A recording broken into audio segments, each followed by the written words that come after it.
हाय।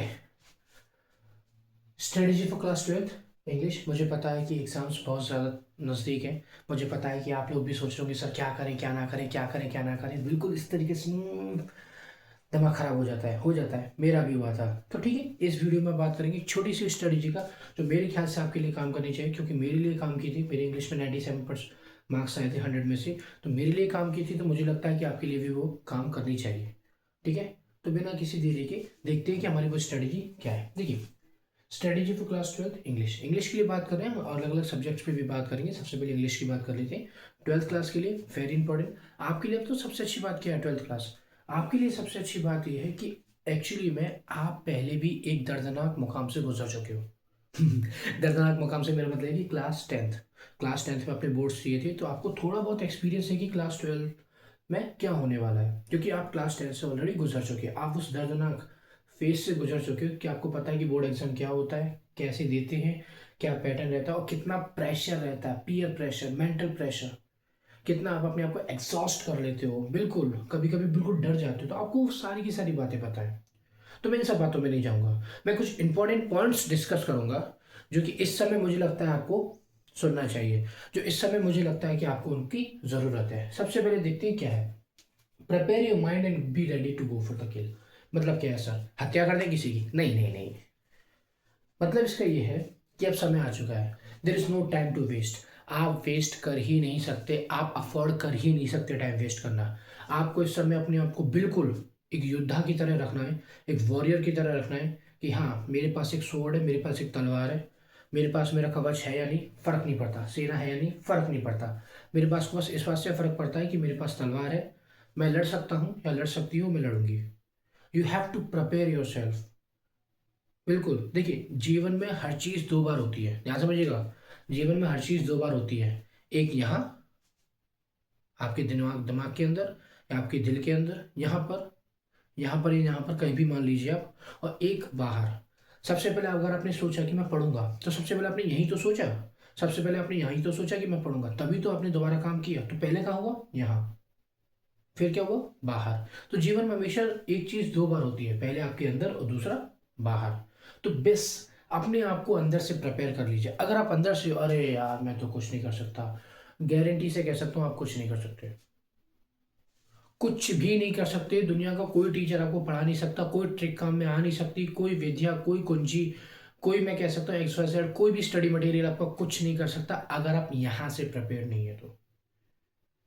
यहाँ आपने सोचा है ना कि मुझे ये करना है, तो आपने एक बार यहाँ सोचा, उसके बाद में आप उसको दोहराएंगे। उसके बाद में आपके कुछ फुट स्टेप्स बनेंगे, उसके बाद में जो फुट स्टेप्स बनेंगे आप उनको फॉलो करना शुरू करोगे। एक कोहरा होता है, देखिए सर्दी का मौसम चल रहा है, कोहरा होता है। तो हम खड़े हुए हैं यूं, और सामने से देखते हैं कि अरे यार सामने तो कुछ दिख ही नहीं रहा, नहीं दिखता। कोहरा होता है, सामने ज्यादा नहीं दिखता। लेकिन अब धीरे धीरे धीरे धीरे आप चलने लग जाते हो तो क्या होता है? आप धीरे धीरे आगे चलते हो, आपको सामने दिखने लग जाता है। पीछे देखते हो तो क्या होता है? कुछ नहीं दिखता, कोहरा। कैसे देखा सामने? आपने चलना शुरू किया। हो सकता है अभी आपको लग रहा हो पता नहीं क्या करूं, कैसे करूं, क्या है क्या नहीं है, कोई फर्क नहीं पड़ता। Keep going, move ahead. ठीक है, रुकना नहीं है। मैं क्या करूं? रुकना नहीं है। जहां रुक गए वहीं खत्म। देखिए, ये ऐसी लड़ाई है जहां पे अगर रुक गए वहीं खत्म। आप चल रहे हो, फर्क नहीं पड़ता कैसे चल रहे हो, चल रहे हो, जीत रहे हो। जहां रुक गए वहीं खत्म। So be ready, prepare your mind, be ready to go for the kill. बिल्कुल। डू एंड डाई के लिए जाओ, या तो मरेंगे या मारेंगे। अगर हम कर सकते हैं तो कर सकते हैं। अब इस समय there is no going back. आप पीछे नहीं जा सकते। लगभग पूरा साल खत्म होने पे आ चुका है। आप एग्जाम्स में अच्छा कर सकते हो, आपने अच्छे से पढ़ाई की और नहीं किया तो करना शुरू कीजिए। There is no going back. Excuse बनाने से कुछ नहीं होगा, अपने आप को धोखा देने से कुछ नहीं होगा। मैंने पहले भी बोला था, दुनिया में किसी को धोखा देना, लेकिन अपने आप को कभी मत देना, कोई फायदा नहीं होता अपने आप को धोखा देने से। तो प्लीज प्रिपेयर योर माइंड, अपने माइंड को प्रिपेयर कीजिए and be ready to go for the kill. और जाइए। एग्जाम से बोल दीजिए बेटा या तो तू है या मैं हूँ। क्लियरली बोल दीजिए। सीबीएसई बोर्ड बोर्ड वालों से बोल दीजिए, आप अपना देख लीजिए, मैं अपना देख लेता हूँ। आप अपनी सेना भेजिए, मैं अपनी सेना भेजू या ना भेजू कोई फर्क नहीं पड़ता, युद्ध जारी रहेगा। Be ready to go for the kill. Okay, Sugra, don't talk to anyone, you are lone warrior. बस इस समय तो किसी से बात करनी ही नहीं है। अब इसका मतलब ये नहीं कि बिल्कुल आप अपने आप को कमरे में बंद कर लो और बाहर से ताला लगा दो, नहीं। एग्जाम के बारे में किसी से कुछ बात नहीं करनी, खासकर अपने दोस्तों से, अपने रिश्तेदारों से, अपने घर वालों से, और उन लोगों से जो खासकर, हाँ, जो लोग इसी ताक में बैठे हुए हैं कि कब आपको प्रेशर में देखें, कब आप पे और ज़्यादा प्रेशर डालें और आपके सारे के सारे एग्जाम का सत्यानाश कर दें। सत्यानाश नहीं करना, ना उनको करने देना। एग्जाम के बारे में किसी से बात नहीं करनी, अपने आप को बेहतर बनाने में लगना है। Don't talk to anyone. इसका मतलब ये नहीं कि किसी से बात ना करो, यूजुअली फ्रेंडली बात करो। मैं ये नहीं चाहूंगा कि बिल्कुल बात ना करो, लेकिन एग्जाम के बारे में किसी से बात ना करो, किसी से भी। Do not tell your plans, show your result. सुना है कि नहीं सुना? प्लान्स नहीं बताने, रिजल्ट बताना है। Do not talk to anyone, you are a lone warrior. अकेले हो, बिंदास हो, कोई टेंशन नहीं पड़ता, कोई टेंशन हो ही नहीं सकती।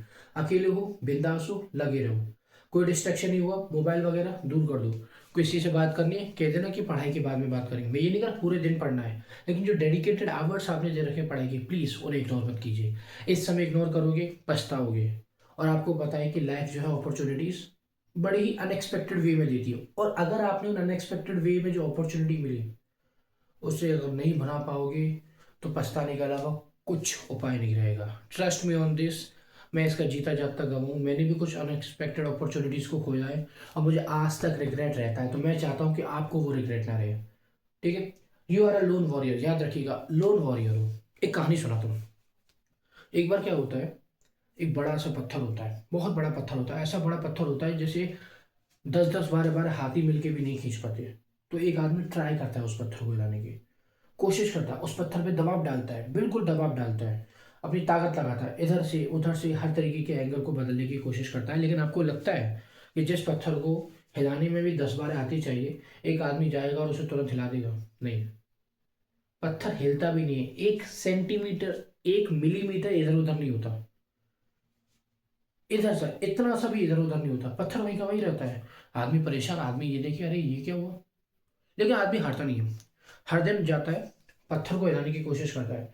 दिन महीनों में बीते, महीने धीरे धीरे 4 महीने, 6 महीने, 8 महीने, 1 साल हो गया।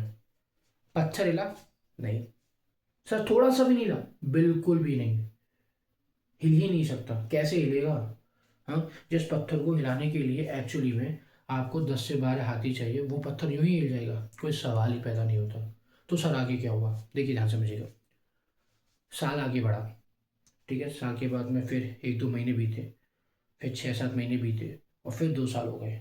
अब 2 सालों से आदमी ने मेहनत की। अब वो फ्रस्ट्रेटेड हो गया, वो गुस्से में हो गया, वो पागल हो गया। उसने अपने आप से पूछा मैं क्यों कर रहा हूँ ये सब, किस लिए कर रहा हूँ, मुझे क्या मिलेगा इससे? बिल्कुल, क्योंकि पत्थर तो हिला नहीं। उसका गोल क्या था? गोल था पत्थर हिलाना। पत्थर तो हिला नहीं, बड़ा सा रॉक था, वो माउंट था, वो वहीं रहा, वो वहीं रहा।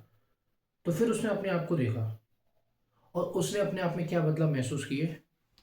उसके हाथ और पैर दोनों बहुत ज़्यादा स्ट्रांग हो गए थे। ध्यान से समझिएगा, पत्थर तो नहीं हिला, लेकिन पत्थर पे इस तरीके से दबाव डाल डाल के, डाल डाल के, डाल डाल के उसके जो बाइसेप्स थे वो बढ़ गए थे, उसकी चेस्ट थी वो ग्रो कर गई थी, उसका पोस्चर ठीक हो गया था, वो और ज़्यादा स्ट्रांग हो गया था। और सबसे बड़ी बात, हाँ, उसके चेहरे पे एक चमक थी। अब उसका एम क्या था?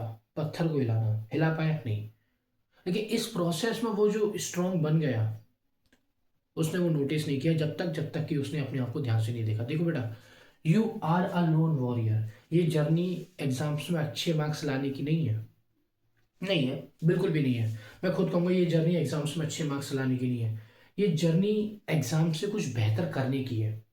ये जो प्रोसेस होता है आपको, ये आपको बड़ा स्ट्रांग बना देता है। आप देखिएगा, कभी गौर कीजिएगा, जब भी आपके एग्जाम खत्म हो जाएगी, मैंने इससे क्या पाया, तो आपको बस एक ही जवाब मिलेगा कि इस बीच में मैंने जितनी ताने सही, जितनी मैंने मेहनत की, जितना मैं डिसिप्लिन से रहा, मुझे ये बात पता चलती है कि मैं कर सकता हूँ।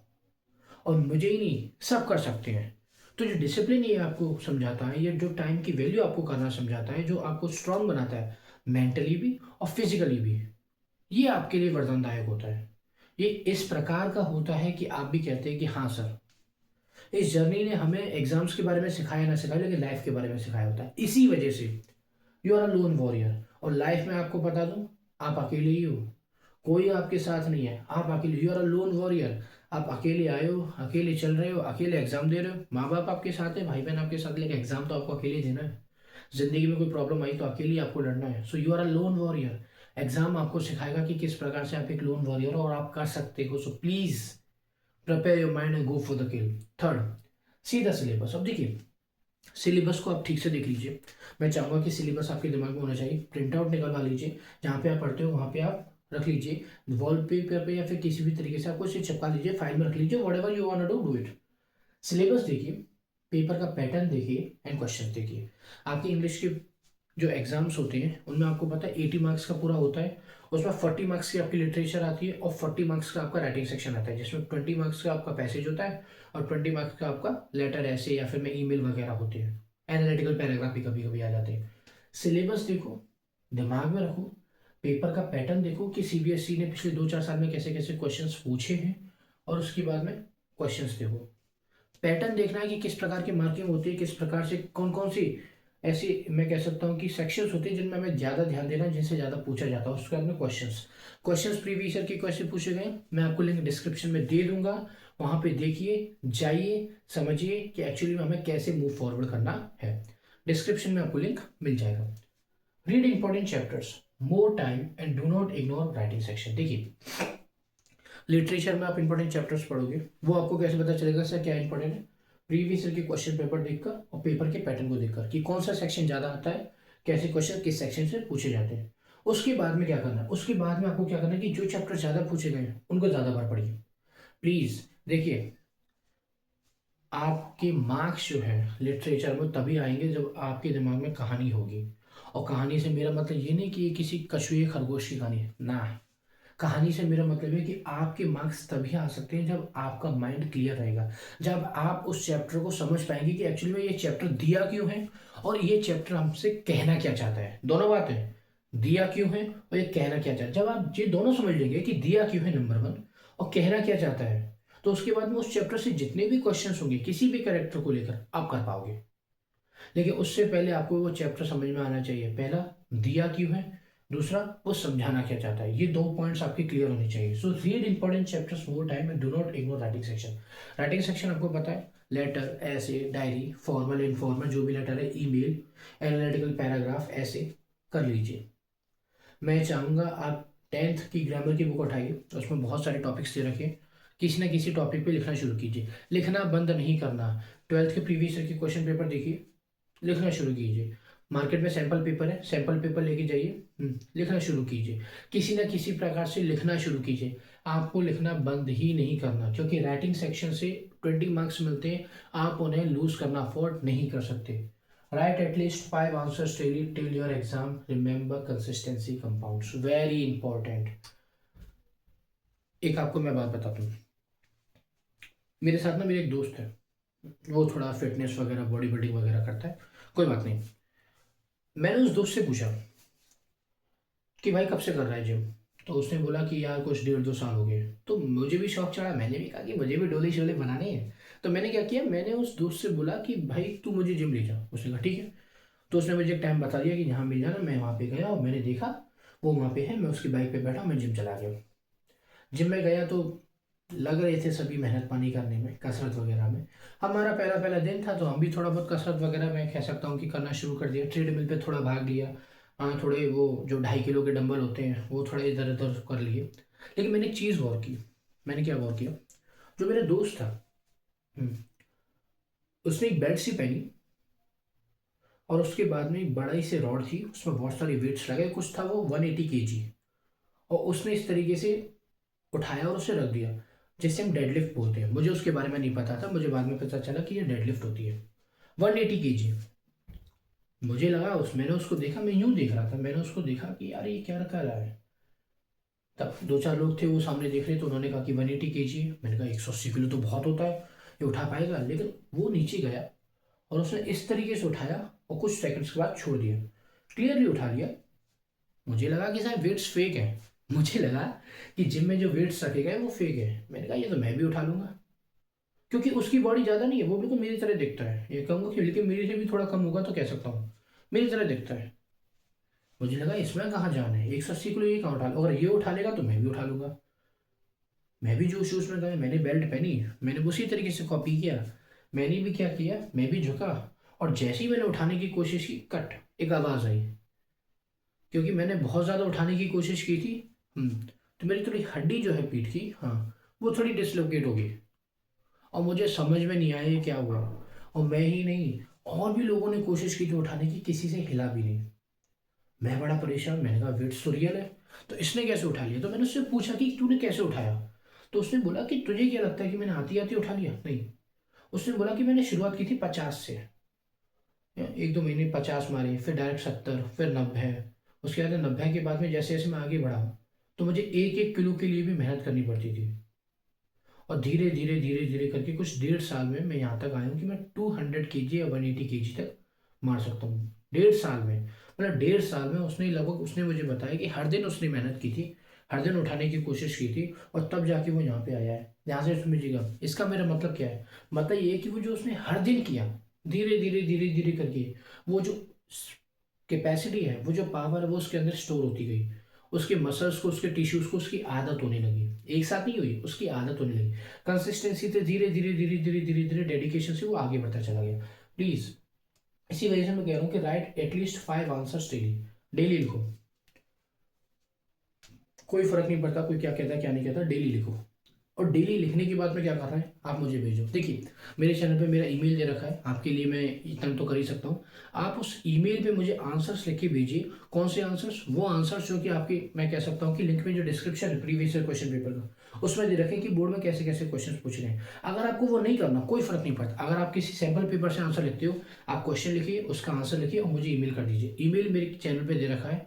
मैं आपकी ईमेल को जैसे ही देखूंगा, मैं तुरंत रिप्लाई करूंगा कि एक्चुअली में आपने कैसे लिखा है। मैं खुद उन्हें रिव्यू करूंगा, खुद बताऊंगा। देखिए, मैंने भी सीबीएसई की कॉपियां चेक की है, तो मुझे पता है कि बच्चे कैसे लिखते हो, कैसे मार्क्स मिलते हैं। So please do this. Email आपको दे रखा होगा, मेरे चैनल पे आपको मिल जाएगा। ईमेल सेंड कीजिए, मुझे भेजिए। अगर आपको लगता है कि आपने आंसर सही लिखा है या गलत लिखा, आपको कुछ पता नहीं चला, डोंट थिंक अबाउट इट, मेरे पास भेजिए, मैं आपकी हेल्प करूंगा। ठीक है? उसके बाद में, लेकिन कोशिश कीजिएगा कि right at least 5 answers daily. Daily के आप 5 आंसर लिखो, आपको लिखने ही चाहिए। क्योंकि मैंने आपको क्या बताया, धीरे धीरे धीरे धीरे जो 5 आंसर्स हैं, जब तक आपके पेपर आएंगे तो आपको पता चलेगा कि आप डेली के हिसाब से कम 80 से 100 आंसर्स लिख चुके हो। और 80 से 100 आंसर्स लिखना कोई मजाक नहीं होता। मैं कह सकता हूँ जो टॉपर होता है ना, जो 100% मार्क्स लेके आता है, वो भी नहीं कह सकता कि मैंने 80 से 100 आंसर्स लिखे थे। गारंटी है मेरी, गारंटी है, वो भी नहीं कह सकता कि मैंने 80 से 100 आंसर्स लिखे थे। तो प्लीज 5 आंसर्स डेली लिखना है, क्योंकि कंसिस्टेंसी क्या होती है, वो कंपाउंड होती है, बढ़ती चलती है। Dedicate your 2.5 hour daily and keep going for your aim. 2 से 2.5 घंटे पढ़ाई करनी। मैं ज़्यादा नहीं बोलूँगा, मुझे पता आपके पास में और भी सब्जेक्ट्स हैं, मुझे पता आपके पास में केमिस्ट्री भी होगी, आपके पास में फिजिक्स भी होगी, आपके पास में मैथ्स भी होगी। जो इन सबसे नहीं है वो आर्ट्स है, उनके पास ज्योग्राफी होगी, हिस्ट्री होगी, कॉमर्स है, उनके पास अकाउंट्स होगा, बिजनेस होगा, इकोनॉमी होगी। फर्क नहीं पड़ता। मैं क्या चाहूँगा, आप 2.5 आवर, 2.5 घंटे डेली दे। 2.5 घंटे आपको डेली देने ही चाहिए। आप अगर 2.5 घंटे डेली नहीं दे पाओगे, काम नहीं चलेगा। मैं आपको बता देता हूँ कि आपका सारा का सारा प्लान, ये जो सारे के सारे पॉइंट्स हैं, किसी काम के नहीं है।